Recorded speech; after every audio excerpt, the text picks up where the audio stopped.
Moi, ce que j'aime dans les mains, finalement, c'est la notion de triangle, de carré et de sphéricité. Tu vois? Triangle, carré, sphéricité. Et là, il y a vraiment quelque chose d'intéressant. Parce que le triangle, il va permettre aussi de te connecter à tout ton environnement et il va, comme des petits lasers lumineux en fait, il va tout connecter. Chaque doigt va tout connecter. Le carré, il va t'amener une structure, un alignement. Et le rond, il va t'amener aussi à la concavité, euh, le creux, une coupe. Et il va t'amener justement à cette sensibilité et à toucher le vivant justement en devenant un être sensitif, un être neurosensitif. Et le miracle de la vie et la santé, elle va vraiment, pour moi, elle ne peut opérer que dans cette sensibilité de l'être, dans ce neurosensitif de l'être. Moi, je m'appelle François Bonal, je suis ostéopathe, auteur et j'enseigne aussi l'ostéopathie à des confrères. Et j'ai coécrit, ma première rencontre avec l'écriture, c'est une coécriture avec Bernard Darayan, qui était un ostéopathe de renommée internationale. Et ensemble, on a coécrit Les 7 cerveaux de notre corps, un pont entre ostéopathie et neurosciences, qui est sorti aux éditions d'Angle. Parallèlement, j'avais déjà commencé à écrire Se reconnecter à son âme, un chemin intuitif et spirituel vers la guérison, qui est sorti aux éditions Trajectoire. Et je suis aussi l'auteur récemment de C'est quoi la théorie polyvagale, comprendre, réguler et agir sur le fonctionnement de notre système nerveux, qui est sorti également aux éditions d'Angle. Voilà. La vie, tout est émotion. L'émotion, c'est une énergie en mouvement, c'est un courant qui nous traverse. Et, et souvent, on essaye de la refouler comme si on pouvait agir sur le courant de la vie. Et le courant de la vie, c'est pas qu'on est en compétition avec ce courant, mais il est beaucoup plus fin, plus fort entre nous que nous en fait. Et on peut que juste se laisser traverser par ces différents courants. Ça peut être des courants de pensée, des courants d'âme, des courants d'émotion.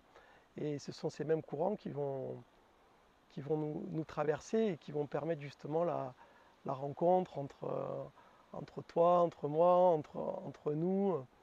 Et finalement, à vouloir se protéger de la vie, on se limite pleinement dans notre pleine expression et dans la rencontre avec finalement ce qu'il y a de plus beau, c'est le partage et la transformation de ces émotions dans quelque chose qui nous dépasse et qui est peut-être plus grand que nous et qui nous permet aussi de grandir sur notre chemin, on peut dire un chemin d'âme, par la rencontre avec les émotions et la transformation, voire la transcendance de ces émotions. J'entends souvent dire que la solution, elle est dans l'avenir, mais finalement, elle est déjà là dans le présent et la solution ne sera pas dans l'avenir, mais juste dans l'écoute et de le rapprochement avec l'énergie et dans le corps avec cette énergie d'amour qui nous relie tous et dans cette écoute justement du vivant. Et on s'est coupé complètement du vivant. C'est pas du tout une critique de notre évolution ou même de nos divers progrès. Mais par exemple, là, on utilise une caméra. La caméra, elle est au service du vivant, en fait. C'est notre secrétaire. Le danger serait de prendre la caméra pour notre boss, quoi. Et avant tout, notre rencontre, c'est une rencontre vivante. Donc, c'est juste de le laisser à sa place et justement de reconnecter avec cette énergie d'amour qui nous traverse et que je sens là autour des arbres, que je sens dans mes pieds. Et on s'est tellement coupé, notamment par le ciment, mais on n'est plus entre terre et ciel, on est entre ciment et ciel. Et je suis persuadé que nombreux de nos problèmes actuels sont justement dans cette rupture avec le toucher de l'être, avec le toucher du vivant. Et on a séparé, quelle drôle d'idée, la nature et nous. Je vais dire quelque chose de tellement simple, mais nous sommes la nature, en fait, nous sommes nature. Et c'est de renouer justement avec cette tranquillité, cet espace, cette bienveillance, cet ordre parfait, cette dimension même sacrée. On a piétiné la nature, on a piétiné le sacré. Et aujourd'hui, on voit bien qu'on est de plus en plus d'étoilés à avoir besoin justement de retrouver ce sens. Et on ne se retrouve plus dans un système qui s'est éloigné de notre vérité première, de notre beauté même. On profane la beauté.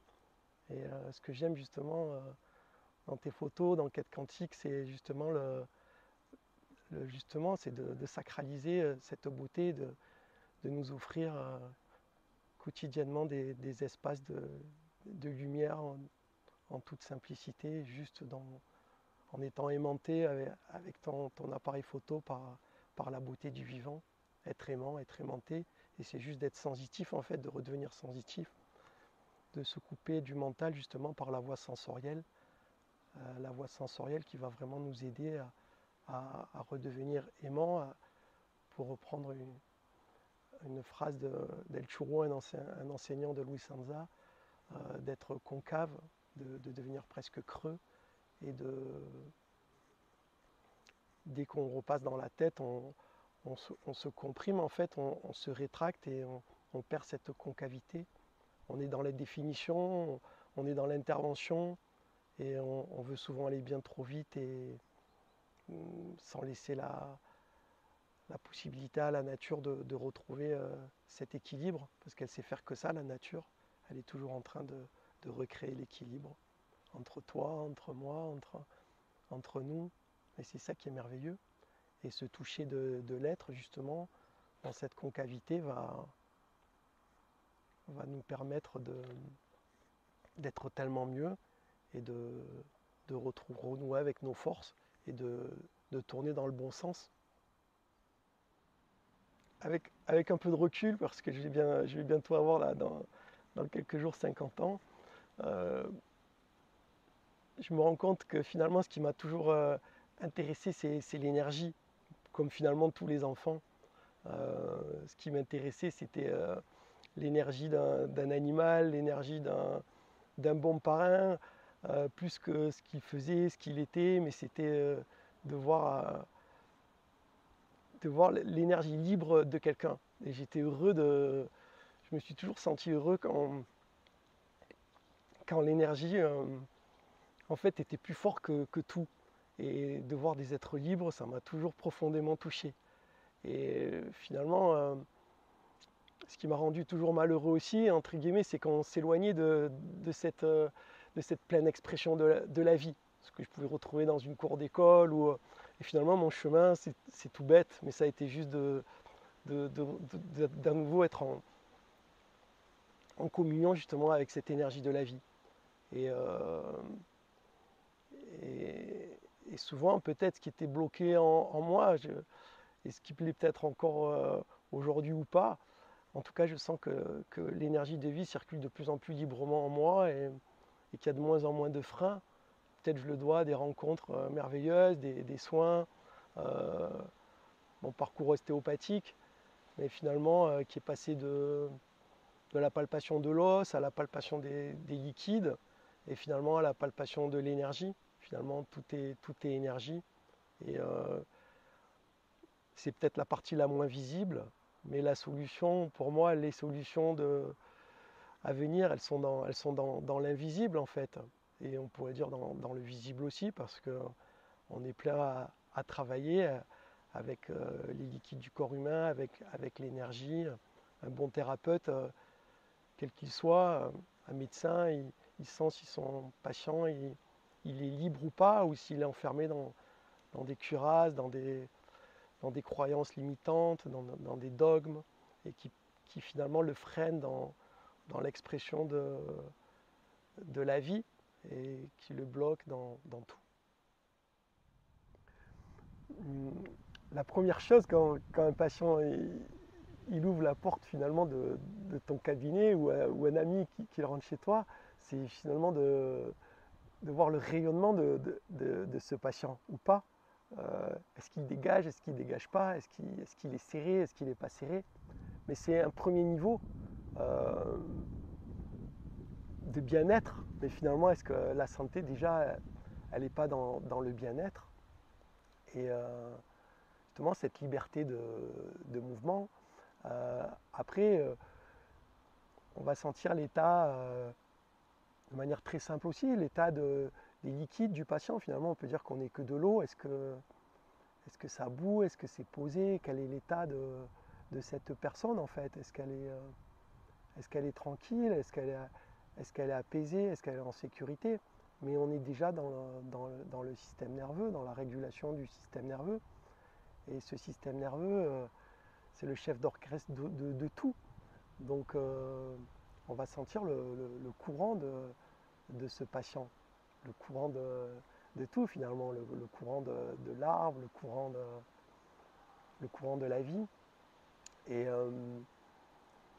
après, au-delà des liquides, c'est peut-être d'accepter qu'il y a quelque chose qui va en amont des liquides, un peu comme quand on jette un caillou dans l'eau, on peut sentir une longueur d'onde, et on peut sentir finalement si l'énergie de ce patient, elle va au-delà de ce qu'il est, s'il est relié à son environnement, s'il est en paix dans son environnement, et s'il est connecté finalement à quelque chose de plus grand que lui. Et la maladie vient souvent de cette perte aussi, qu'elle soit individuelle ou collective, avec ce plus grand. Alors qu'est-ce qu'on met dedans? Mais un souffle plus grand, chacun l'appelle comme il veut ou il ne l'appelle pas. Mais c'est souvent le plan mental qui va justement bloquer la libre circulation de tous nos plans, du plan neurovégétatif, donc de l'état de notre état intérieur, du plan sensoriel, de nos sens, du plan émotionnel, de notre psyché. Et en fait, c'est que tous ces plans soient orchestrés ensemble, qu'ils circulent tous ensemble. Et c'est peut-être ça finalement, l'état de santé, c'est qu'il y ait une unité entre le dedans et le dehors, et de toucher qu'est-ce qui a été séparé, qu'est-ce qui est vide, qu'est-ce qui vibre plus en fait. Et donc c'est de ramener ou de reconnecter avec les forces de vie, les forces de santé. J'adore cette phrase de Morihei Ueshiba, le fondateur de l'aïkido. Si tu n'es pas dans le combat, tu es invincible. Et finalement, il y a une clé de vie et de paix là-dedans. Et par définition, tout rapport de force, toute force n'est pas stable en fait. Et donc dès qu'il y a un rapport de force, en fait, tôt ou tard, on sera gagnant ou perdant. Et l'idée, c'est d'aller au-dessus, bien plus haut, dans les hauts sommets où il n'y a plus de gagnants et de perdants. On pourrait dire qu'il n'y a que des gagnants puisqu'il n'y a plus de rapport de force. Donc l'idée, c'est toujours de jamais répondre à la force par la force, et quelle qu'elle soit, parce que finalement, on va tous se faire attaquer à un moment ou à un autre. Et partant de ce principe, donc si je ne suis plus dans le combat, et vraiment, on se sent de plus en plus fort finalement, mais sans être justement dans la domination de l'un sur l'autre. Et je trouve que la philosophie de Maître Ueshiba, elle est vraiment très très belle, et j'aime son inspiration. Mes plus belles rencontres, ça peut être que des rencontres d'amour et des êtres d'amour, des êtres aimants, qui nous aimantent en fait, qui nous définissent pas, qui nous accueillent tel qu'on est, et qui peuvent accueillir un groupe tel qu'il est, sans vouloir définir quoi que ce soit, juste en étant